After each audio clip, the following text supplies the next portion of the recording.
Hello everyone and very good morning to all. Welcome to Scanner Classes. I am CA Gaurav Chopra and आज की class में हम शुरू करेंगे हमारा paper number 3 that is statistics. Statistics का जो ओवरऑल वेटेज है that is 40 marks.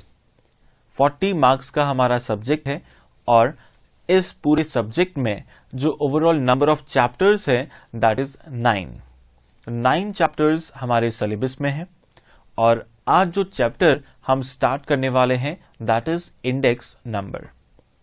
Index number का ऑन एन एवरेज वेटेज देखा जाए तो एग्जाम में 40 में से नियर अबाउट 3 मार्क्स के क्वेश्चन आ जाते हैं। कभी कभी 4 भी आ सकते हैं, कभी 2 भी आ सकते हैं, बट लगभग एक एवरेज हम मान के चलें तो 3 क्वेश्चन इस चैप्टर में से आ जाते हैं। अब ये चैप्टर कॉन्सेप्चुअली देखा जाए तो ज्यादा टफ नहीं है, आसान है, इजी चैप्टर है। ठीक है, तो इस चैप्टर में सबसे पहले हम समझेंगे इंडेक्स नंबर का मीनिंग क्या होता है, फिर उसे कैलकुलेट कैसे किया जाता है और प्रैक्टिकल लाइफ में उसकी यूटिलिटी क्या है, किस तरह से हम उसे यूज करते हैं। ठीक है, तो चलिए शुरू करते हैं हमारा चैप्टर इंडेक्स नंबर। तो अब आपको साथ में क्या करना है, अपनी नोटबुक्स लेनी है और जो डेफिनेशन हम लिखने जा रहे हैं उसे वन बाय वन उसे नोट कर लेना है और समझ लेना है। ठीक है, तो चलिए सबसे पहले हम लिखेंगे definition of index number. Index number is a ratio. Index number is a ratio or an average of ratios. Index number क्या है? एक रेशियो है या फिर रेशियो का एवरेज है। which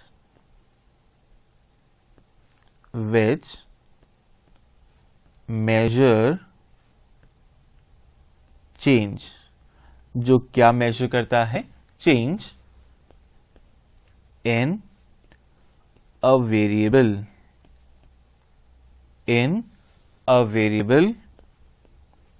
over a period of time. Over a period of time. So this is the simple definition of index number. तो सबसे पहला काम आपको क्या करना है, ये डेफिनेशन को नोट कर लेना है और फिर हम समझेंगे इस डेफिनेशन के अंदर क्या क्या पॉइंट्स कवर हो रहे हैं। ठीक है, तो चलिए नोट डाउन हो गया आपसे। नोट डाउन करने के बाद में सबसे पहला पॉइंट जो आता है हमारे सामने वो ये है, इंडेक्स नंबर क्या होता है? इंडेक्स नंबर एक रेशियो है। Index number is a ratio, ये एक रेशियो है। अब अगर कोई भी रेशियो हमें कैलकुलेट करना है तो उसके लिए कितनी वैल्यूज रिक्वायर्ड होगी? अगर हमें रेशियो फाइंड आउट करना है तो कम से कम कितनी वैल्यू हमारे पास होनी चाहिए? तो इसका आंसर तो हमें पता है, एटलीस्ट 2 वैल्यूज आर रिक्वायर्ड। कम से कम 2 वैल्यूज हमारे पास होनी चाहिए। तो वो कहां पे आएगी? एक आती है न्यूमरेटर में और दूसरी आ जाएगी डिनोमिनेटर में। तो कम से कम 2 वैल्यू हमारे पास होनी चाहिए। ठीक है, अगर वैल्यूज मोर देन 2 है, अगर 2 से ज्यादा वैल्यूज है तो क्या होगा? तो एक रेशियो की बजाय बहुत सारे रेशियोज आ जाएंगे। सिंगल रेशियो की बजाय क्या होगा? मल्टीपल रेशियोज जो है वो हम फाइंड आउट कर पाएंगे। और अगर इतने सारे रेशियोज आएंगे तो इंडेक्स नंबर कैसे आएगा? तो उस केस में उस पॉइंट पे हमें क्या करना है? रेशियोज का एवरेज लेना है। So index number is an average of ratios. ये रेशियो का क्या है? एवरेज है। तो जहां बहुत सारे रेशियोज होंगे हमें उनका एवरेज लेना है। उससे क्या पता चलेगा? तो इट मेजर्स, क्या मेजर करता है? चेंज। वो चेंज को मेजर करेगा। चेंज का मतलब क्या होता है? Change means what? चेंज का मतलब होगा या तो इंक्रीज या फिर decrease. So change means increase or decrease.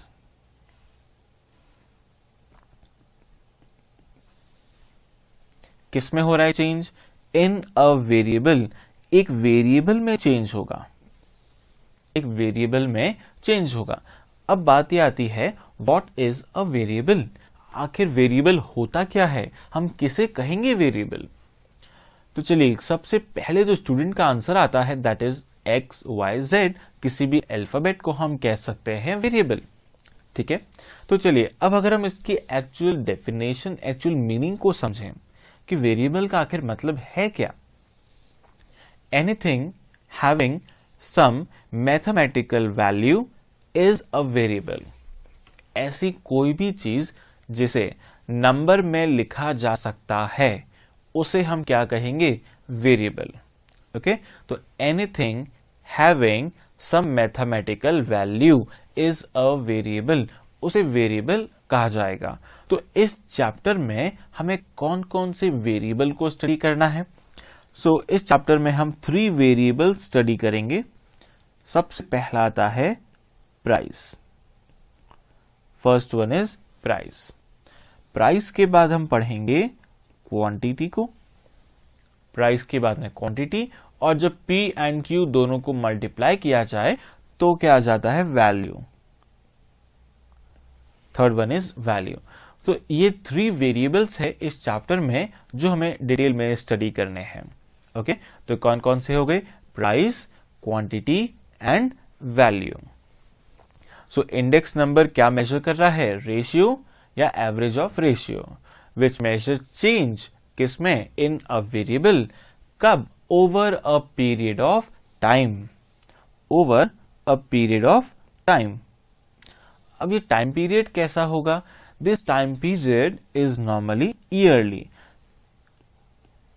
Yearly data हम कंसिडर करते हैं, लाइक 2015, 2016, 17, 18 एंड सो ऑन।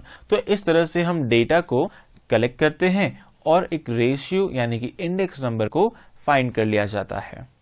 ठीक है, तो चलिए फिर से एक बार गो थ्रू करते हैं। Index number is a ratio और an average of ratios which measure change in a variable over a period of time.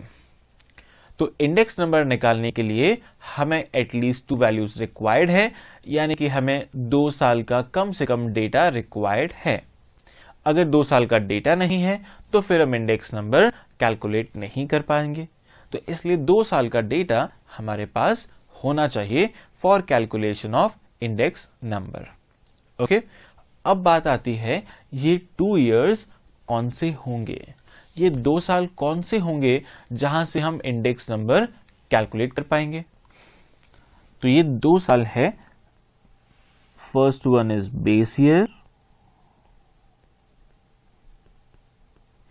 And second one is known as current year.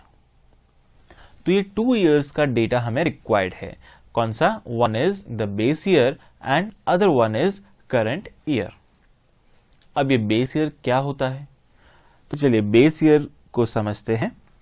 Base year is a standard point for comparison. Base year क्या है? A standard point किसके लिए? For comparison.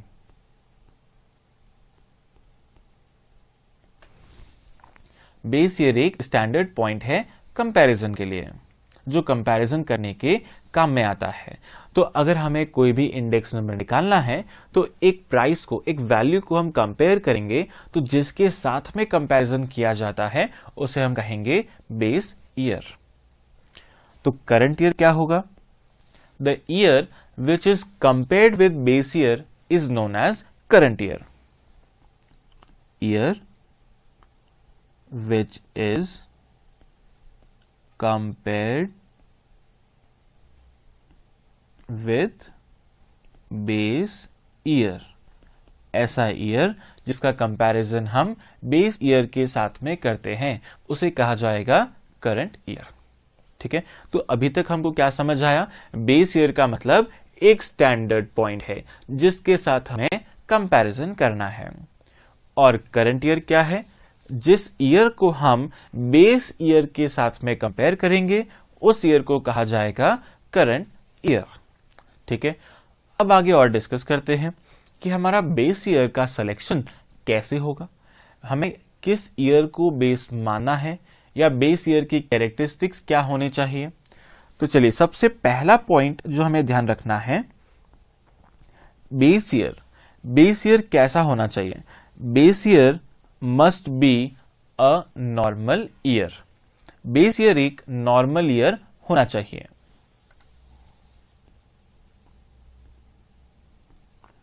Base year must be a normal year. अब ये normal year का मतलब क्या होता है? किस ईयर को हम कहेंगे ये नॉर्मल है, कैसे पता लगेगा? तो देखें, नॉर्मल को डिफाइन करना इतना आसान नहीं है, तो हम इसे शॉर्ट में क्या कह सकते हैं? The year which is not abnormal is known as the normal year. ऐसा ईयर जो अबनॉर्मल नहीं है वो क्या बन जाएगा? Normal year. तो उसको लिख देते हैं, the year which is not abnormal, उसे कहा जाएगा नॉर्मल ईयर। तो फिर अबनॉर्मल का मीनिंग क्या होगा? अबनॉर्मल को हम कैसे डिफाइन करेंगे? अबनॉर्मल को कैसे डिफाइन किया जाएगा? तो अबनॉर्मल का मतलब है ऐसा ईयर जिसमें प्राइसेस या क्वांटिटीज में बहुत ज्यादा वेरिएशन या फ्लक्चुएशन आ जाता है।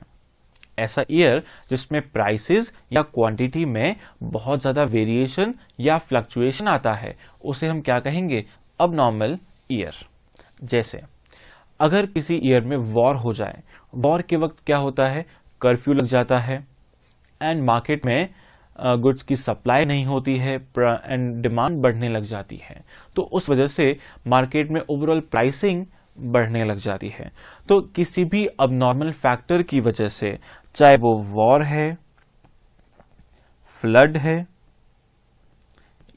अर्थक्वेक या और कोई रीजन, तो किसी भी रीजन की वजह से अगर फ्लक्चुएशन ज्यादा हो जाता है, किसमें? प्राइसेस में या क्वांटिटीज में, तो हम उसे क्या मानेंगे? Abnormal year. और अबनॉर्मल ईयर कभी भी बेस ईयर नहीं बन सकता।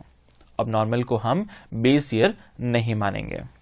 ओके, सो बेस ईयर कैसा होना चाहिए? It must be a normal year, and normal का मतलब जो अबनॉर्मल नहीं है। ठीक है, चलिए एक सिंपल सा एग्जांपल लेते हैं कि जैसे हमारा क्लास 10th का रिजल्ट आया या क्लास 12th का रिजल्ट आया, तो हम लोग क्या करते हैं? सबसे पहले हमारे मार्क्स देखते हैं, हमारे परसेंटेज देखते हैं कि लाइक हमारे परसेंटेज कितने हैं। फॉर एग्जाम्पल, हमारे मार्क्स आ गए 80%। अब आपके पेरेंट्स ने भी आपसे मार्क्स पूछे, आपने बता दी, लेकिन जब बारी आती है आपके फ्रेंड्स की, आपके पेरेंट्स ने आपके फ्रेंड्स के मार्क्स पूछे कि आपके फ्रेंड्स के कितने कितने मार्क्स आए, तो उस वक्त हम क्या करते हैं?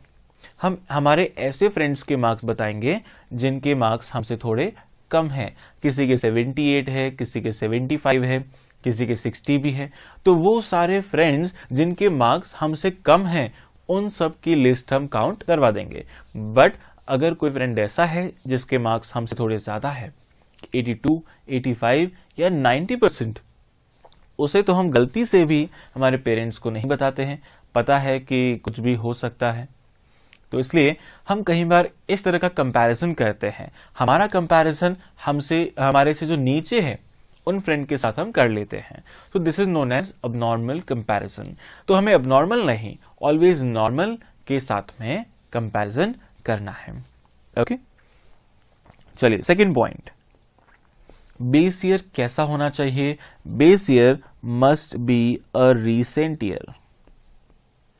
बेस ईयर एक रीसेंट ईयर होना चाहिए, यानी कि ज्यादा पुराना नहीं होना चाहिए। लाइक हम 2015 की प्राइसेस को 1955 की प्राइसेस से कंपेयर कर रहे हैं। 2015 के प्राइस को हम किससे कंपेयर कर रहे हैं? 1955 की प्राइसिंग से, 60 साल पुरानी प्राइस से हम कंपेयर कर रहे हैं। तो ऐसा कंपैरिजन क्या है, यूजलेस है, वेस्टेज है, क्योंकि उससे कोई प्रॉपर कंक्लूजन नहीं निकल सकता है। कि लाइक अभी हम एग्जांपल ले रहे हैं, गोल्ड की price for 10 grams is 30,000 rupees. उस वक्त हमने कहा उस वक्त थी 1,000 रुपीज। तो इससे हम कोई प्रॉपर कंक्लूजन, प्रॉपर वैल्यू नहीं निकाल पाएंगे। तो सिमिलरली हमें क्या करना है, हमें ध्यान रखना है कंपैरिजन ऑलवेज रीसेंट ईयर से होना चाहिए। यानी कि 2015 का कंपैरिजन करना है तो 14 से करें, 13, 12, 11 इसके साथ में कंपैरिजन होना चाहिए। ओके, तो उससे क्या होगा, एक प्रॉपर ट्रेंड वैल्यू हम कैलकुलेट कर पाएंगे। वैल्यू किस तरह से इंक्रीज हो रही है या किस तरह से डिक्रीज हो रही है, तो वो पैटर्न पूरा हमें समझ में आएगा। ठीक है, और प्रैक्टिकल लाइफ में अगर हम बात करें, इस तरह का एग्जाम्पल लेते हैं कि लाइक आपके मार्क्स आ गए 80%, लेकिन पेरेंट्स ने कहा कि आपके फ्रेंड्स के मार्क्स तो आपसे बेटर है, तो आपकी परफॉर्मेंस इतनी पुअर क्यों है। तो अब आप लोगों ने क्या किया, अपना कंपैरिजन अपने पेरेंट्स के साथ में कर लिया कि आपके तो 60% ही थे, मेरे तो 80% है, आपसे ज्यादा है। तो हमें ऐसा कंपैरिजन नहीं करना है, बिकॉज वो टाइम पीरियड अलग था और ये टाइम पीरियड डिफरेंट है, बहुत सारे सिनेरियो चेंज हो जाते हैं, तो हम वो कंपैरिजन नहीं कर सकते हैं, वो यूजलेस है। फाइन। सो बेस ईयर कैसा होना चाहिए, it must be a normal year and it must be a recent year. अब बात आती है नोटेशन की। हम प्राइस को कैसे लिखेंगे, क्वांटिटी को कैसे लिखा जाएगा। तो सबसे पहले हम लिखते हैं प्राइस।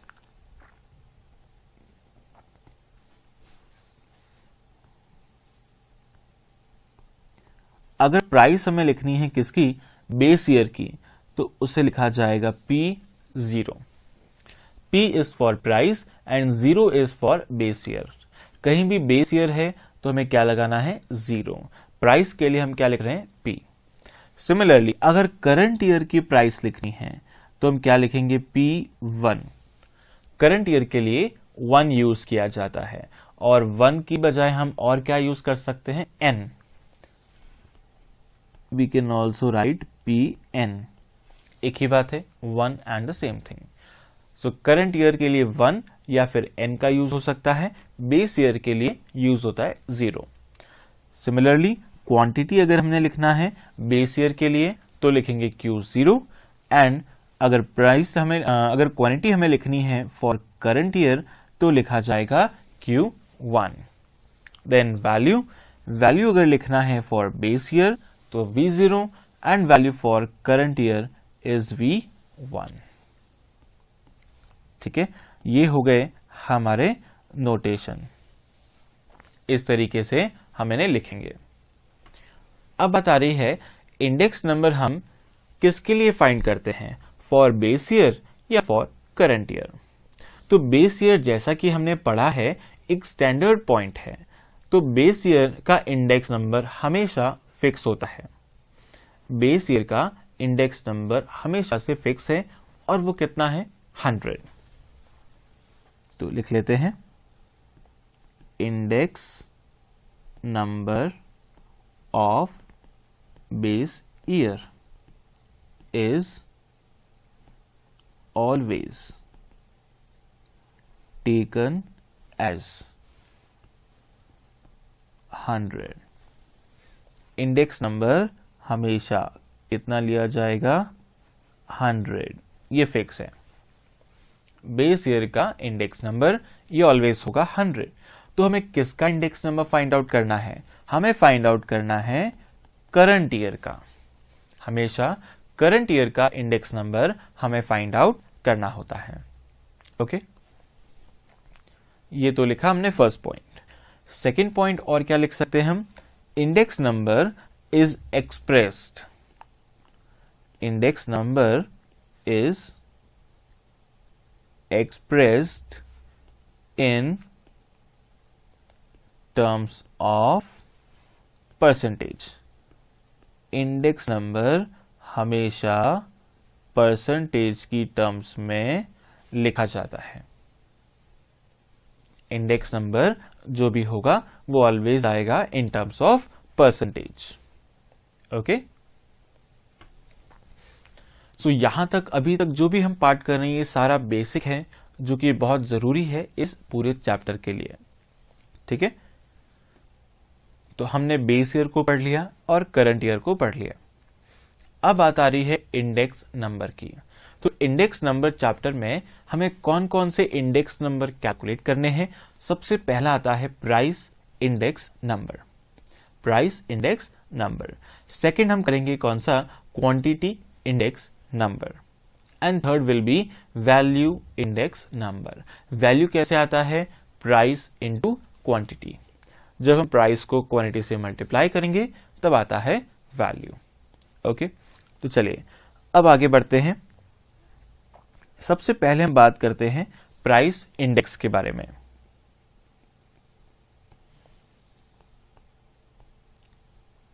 प्राइस इंडेक्स,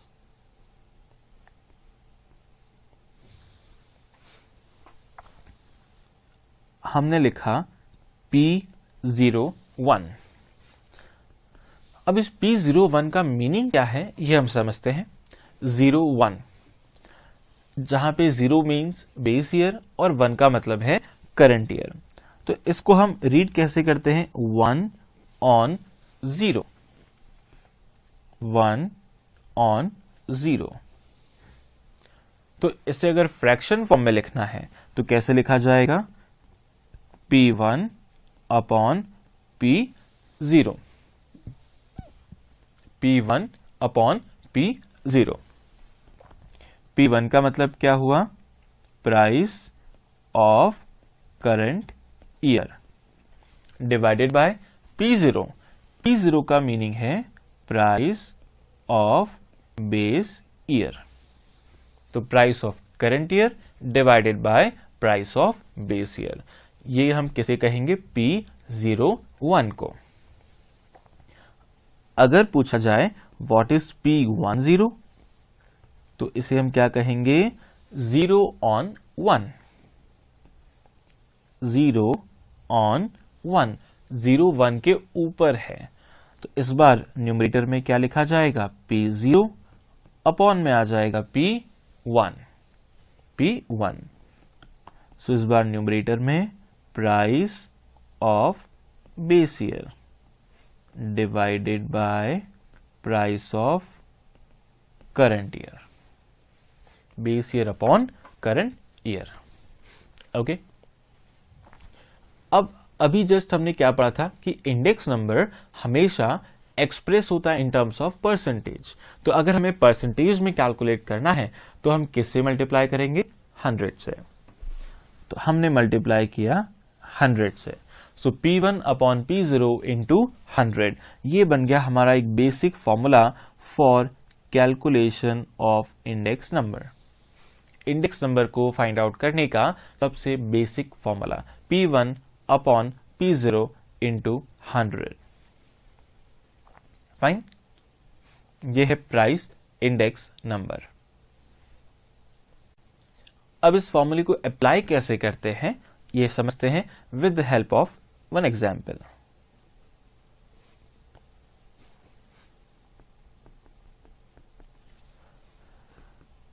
क्वेश्चन में हमें गिवन है ईयर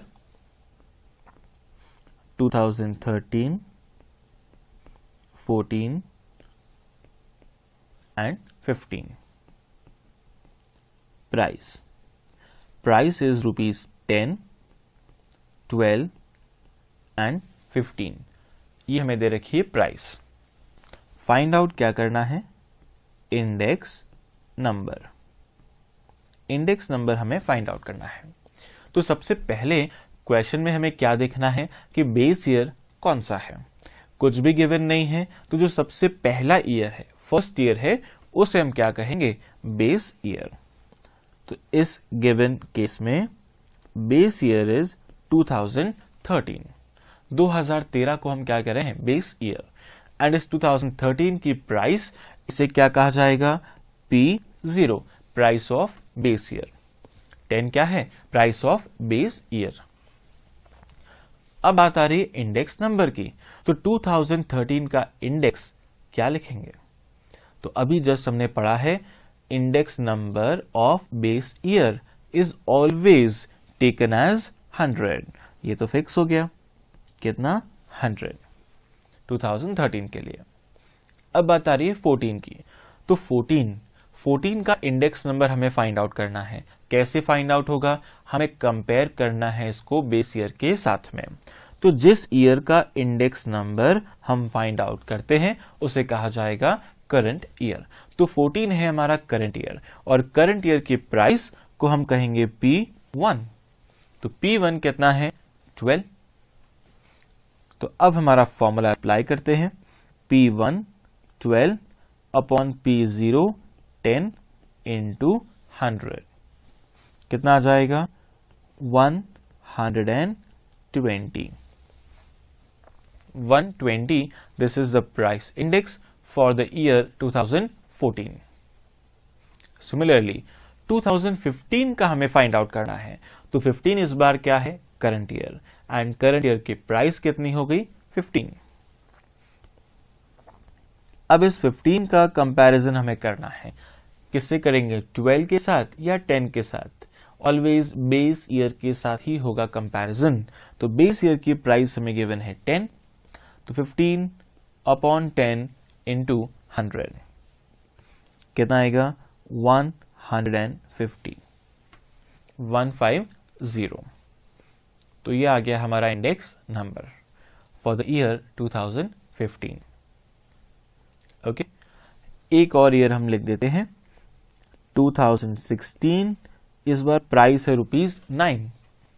अगर प्राइस 9 रुपीज है, अब इंडेक्स नंबर कैसे आएगा?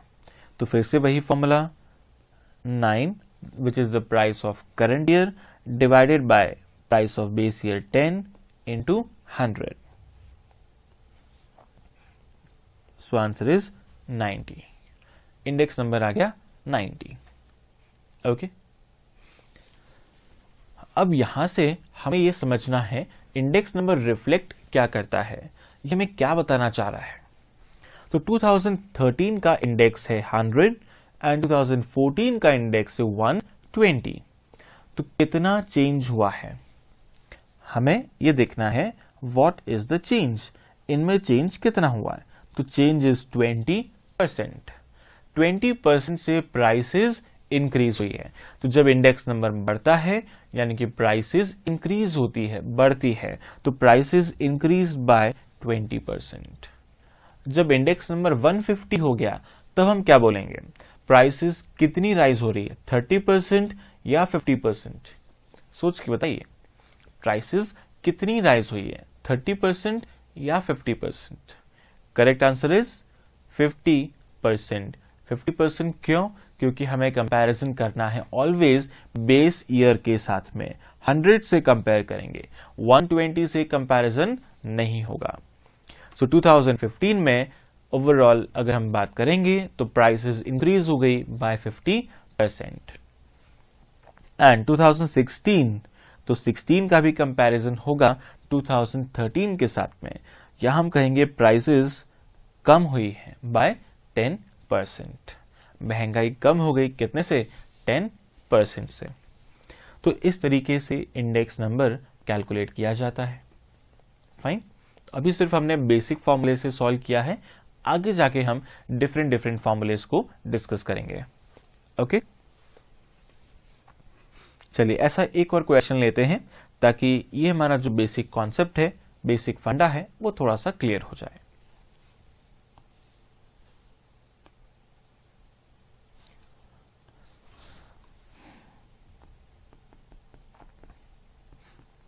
Year 2014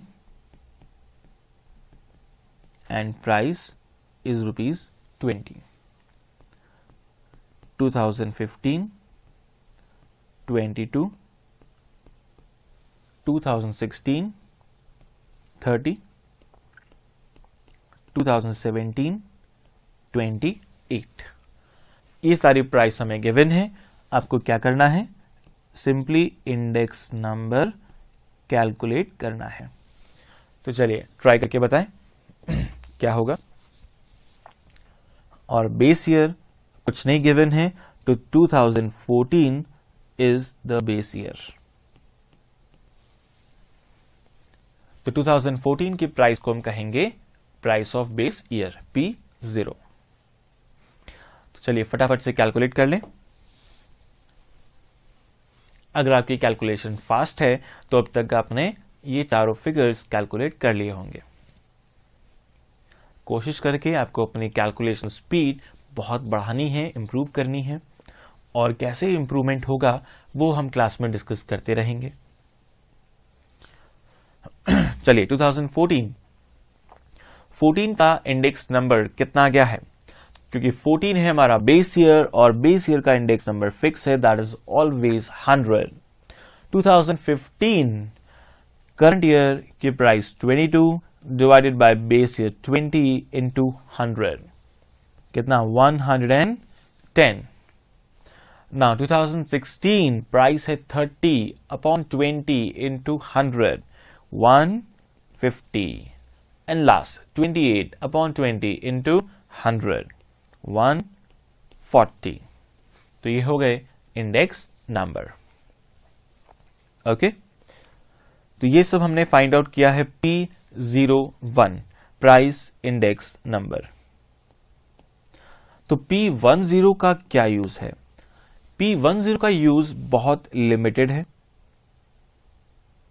इसका यूज बहुत लिमिटेड होता है। कहां पर होता है? For testing. अभी टेस्टिंग क्या चीज है ये हम आगे पढ़ेंगे चैप्टर के मिडिल पोर्शन में, अभी हम इसे डिस्कस नहीं कर रहे हैं। तो अभी हमें सिर्फ क्या ध्यान रखना है, P01 का यूज तो हमें करना है, बट P10 का यूज अभी हम नहीं करेंगे, उसे आगे वाले पार्ट में डिस्कस किया जाएगा। ओके, सो इंडेक्स नंबर का बेसिक फॉर्मूला अभी हमने डिस्कस किया। अब बात आती है इंडेक्स नंबर में जो हमने डेफिनेशन पढ़ी, index number is a ratio और एन एवरेज ऑफ रेशियोज। तो जैसे ही हमने वर्ड पढ़ा एवरेज, तो हमारे माइंड में क्या आ सकता है, कौन सा एवरेज लेना है, बिकॉज एवरेज बहुत तरह के होते हैं, mean, median, mode, and mean को भी हम फर्दर क्लासिफाई करते हैं arithmetic mean, geometric mean and harmonic mean. तो कौन सा एवरेज हमें कंसिडर करना है, और उसके ऊपर एग्जाम में थ्योरी क्वेश्चन भी बनता है, तो इंपॉर्टेंट है, याद रखना है हमें। तो एवरेज, दो एवरेज हम ज्यादातर काम में लेते हैं, arithmetic mean and geometric mean. Geometric mean के यूजेस क्या है, एप्लीकेशन क्या है? ज्योमेट्रिक मीन काम में आता है when there is percentage change.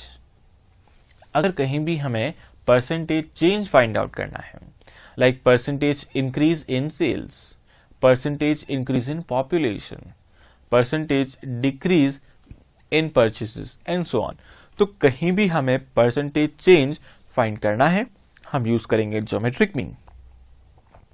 And also for ratios, अगर कहीं भी रेशियो हमें फाइंड आउट करना है तो अगेन हम यूज करेंगे ज्योमेट्रिक मीन को। ठीक है, तो इंडेक्स नंबर क्या है? Index number is a ratio, और रेशियो के लिए बेस्ट एवरेज किसे माना जाएगा? ज्योमेट्रिक मीन को। Best average for calculation of ratios, वो है ज्योमेट्रिक मीन। लेकिन ज्योमेट्रिक मीन में एक प्रॉब्लम है। क्या प्रॉब्लम है? It is difficult to calculate. Geometric mean को कैलकुलेट करना इतना आसान नहीं है, हमें उसमें लॉगरिथम यूज करना पड़ता है, वापस एंटीलॉग यूज करना है, तो it is a difficult task. तो अगर प्रैक्टिकल लाइफ में पूछा जाए तो फिर हम किसे काम में लेते हैं? अर्थमेटिक मीन को। सो practically we use arithmetic mean। practically arithmetic mean काम में आता है। ओके, सो दो क्वेश्चन यहां पे बन गए। एवरेज कौन सा काम में लेना है? बेस्ट पूछा जाए तो ज्योमेट्रिक मीन, प्रैक्टिकल लाइफ में पूछा जाए तो अर्थमेटिक मीन। बट कई बार क्वेश्चन में ऐसा वर्ड आता है जो मैं थोड़ा कंफ्यूज कर देता है, like which average is most suitable for index number. कौन सा एवरेज सूटेबल है? अब सूटेबल का मतलब हमें क्या समझना है, बेस्ट होता है या जो प्रैक्टिकल लाइफ में हम काम में लेते हैं उसे कहेंगे। तो सूटेबल का मीनिंग आपको ये लेना है, जो चीज बेस्ट है वो सबसे ज्यादा हमें सूट करती है।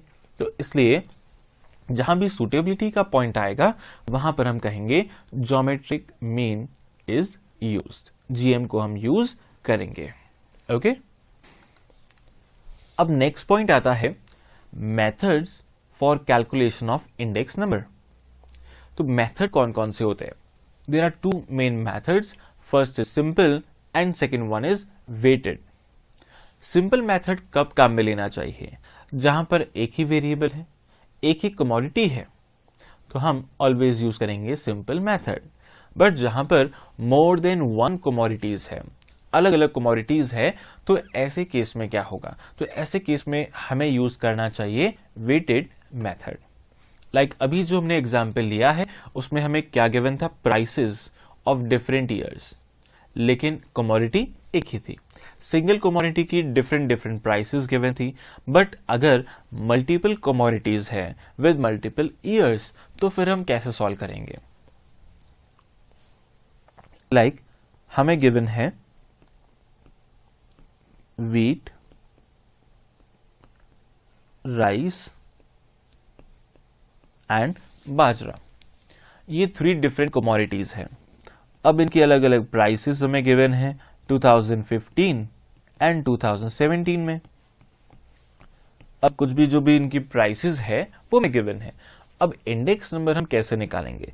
सिंपल मेथड या वेटेड मेथड? तो देखें, अप्लाई तो हम दोनों कर सकते हैं, simple as well as weighted, लेकिन बेटर कौन सा है? तो सबसे पहले अगर हम सिंपल को समझें तो सिंपल मेथड में इन तीनों कमोडिटी की इंपॉर्टेंस इक्वल मान ली जाती है। बाय डिफॉल्ट तीनों की जो इंपॉर्टेंस है वो सेम हो जाती है। तो सिंपल मेथड ऐसा अज्यूम कर लेता है हम इन तीनों को ऑलवेज इक्वल क्वांटिटी में यूज करते हैं। सिंपल मेथड क्या अज्यूम करता है? हम इन तीनों को एक ही रेशियो में, इक्वल रेशियो में यूज करेंगे। लेकिन वेटेड मेथड हमारे अकॉर्डिंग इंपॉर्टेंस प्रोवाइड करता है। लाइक अगर हम नॉर्थ की बात करें तो नॉर्थ में ज्यादा कंजम्पशन किसका होगा? व्हीट, राइस या बाजरा? वैसे तो ये वेरी करता है from place to place and even from person to person. But अगर मेजॉरिटी देखा जाए कि लाइक अगर हमें 10 में से स्कोर देना है तो किसको कितना वेट हम असाइन करेंगे?